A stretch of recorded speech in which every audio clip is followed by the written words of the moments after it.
통일교 불법 자금 수수 의혹을 받는 국민의힘 권성동 의원에 대한 체포동의안이 조금 전 국회에 제출됐습니다.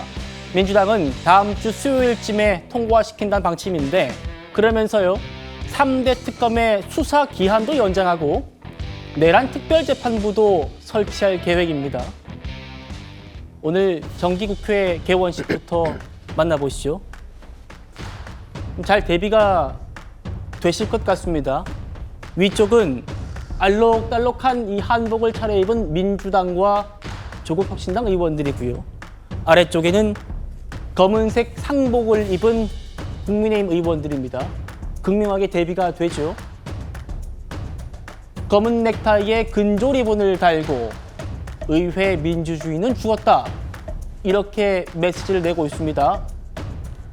국민의힘 장동혁 대표 얘기 들어보시죠. 더불어민주당에서는 우리 국민의힘을 향해서 과거와 단절해야 된다 이렇게 계속 말씀을 하시면서도 언론에서조차도 위헌적이라고 하는 내란 특별재판부를 만들겠다 이렇게 지금 강행 예고하고 있고 거의 수사가 마무리된 3대 특검을 또 연장하겠다 강행 처리를 또 예고하고 있고 미래로 나아가자고 하면서 계속 지금 과거의 일로 무리하게 야당을 공격하는 거에 집중하고 있는 것이 아닌가.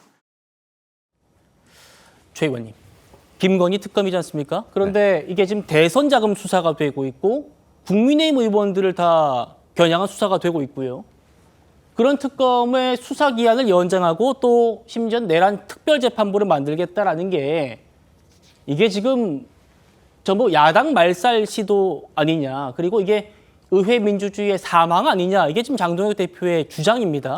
어떻게 들으세요? 글쎄 뭐 의회 민주주의의 사망이라고 하는 거는 이제 국민의힘의 위기 의식이 그만큼 심각하다 하는 걸 얘기하는 것이고 다만 이제 야당 말살 계획 그런 긴 계획 중에 하나 아니냐 하는 그런 의심은 저는 충분히 할 수 있다고 봅니다. 중립적으로 보더라도. 그게 왜 그러냐면 이 대선 자금 수사라는 게 과거 노무현 정부 때도 해본 적이 있잖아요.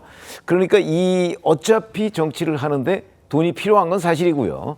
그게 뭐 국고보조금만 가지고 해결이 안 된다 하는 것도 뭐 다 아시는 거고.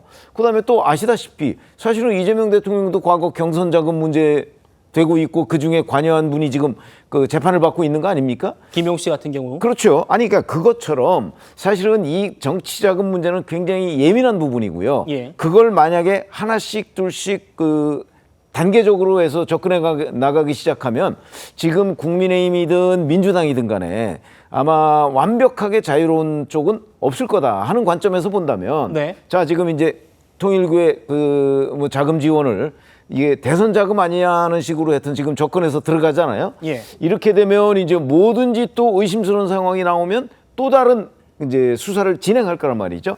국민의힘으로서는 당연히 이게 이제 윤석열 전 대통령 대선 자금으로 확대되면서 가면 이게 이 수사는 언제 끝날지 모른다.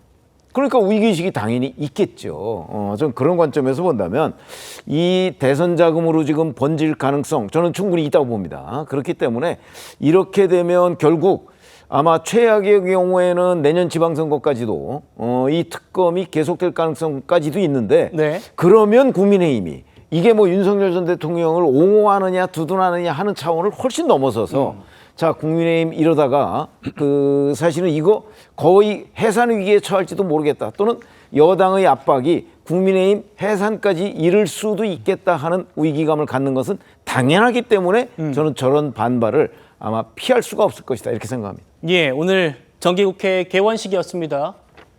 민주당과 조국혁신당은 한복을 입고 국민의힘은 검은 정장에 상복을 입었습니다. 조현상 부위원님. 야당 말살 시도다 민주당이 이렇게 얘기해요. 3대 특검 지금 기한 연장하는 거 그리고 권성동 의원 물론 뭐 본인이 체포동의안 표결 통과시켜달라 특권 포기하겠다라고 합니다만 뭐 그런 것도 또 심지어 내란 재판부까지 이거 지금 판사도 민주당 성향대로 맞추고 그래가지고 결국 전국적으로는 야당 말살시키고 해산시키고 이거 의회 민주주의의 말살 아니냐 이렇게 지금 주장합니다. 민주당 어떻게 보십니까? 글쎄 국민의힘 입장에 좀 지나친 주장이 아닌가라는 생각이 지나친 주장. 드는데요. 일단 뭐 만약에 야당 말살이다. 이번 특검이 연장이 되고 수사가 진행이 되면 국민의힘 의원 다수가 뭐 구속된다거나 아니면 형사처벌 받는 게 아니냐라는 그런 뭐 걱정을 하고 그 궁극적으로는 국민의힘에 대한 해산이 된 것이 아니냐라는 우려를 하는 것으로 보여지는데 저는 어떻게 보면 야당에 대한 뭐 국민의힘에 대한 정상화 과정이 아닌가라는 생각도 듭니다. 만약에 특검팀이 수사를 진행을 해서 국민의힘 일부 의원들이 내란 세력과 연계되어 있다라든가 아니면 각종 그런 부정부패에 연루되어 있다라든가 공천 개입의 그 한 축을 담당했다라든가 여러 가지 측면에서 그런 의혹들이 사실관계가 확인된다고 한다면 그러한 의원들을 제외하고 국민의힘은 건전한 보수 정당을 재건할 수 있는 하나의 계기로 삼을 수도 있겠죠. 지금 나와 있는 특검의 경우에는 지금 아직까지 의혹이 제대로 해소되지가 않고 있는 그런 경우가 굉장히 많습니다. 특히 김건희 특검팀 같은 경우에는 이미 16가지 혐의에 대해서 수사를 진행을 하고 있지만 이 촉박한 시간 관계상 그리고 비협조적인 피의자들과 참고인들 간의 그런 진술 때문에 수사가 진척이 되지 않는 경우가 있죠.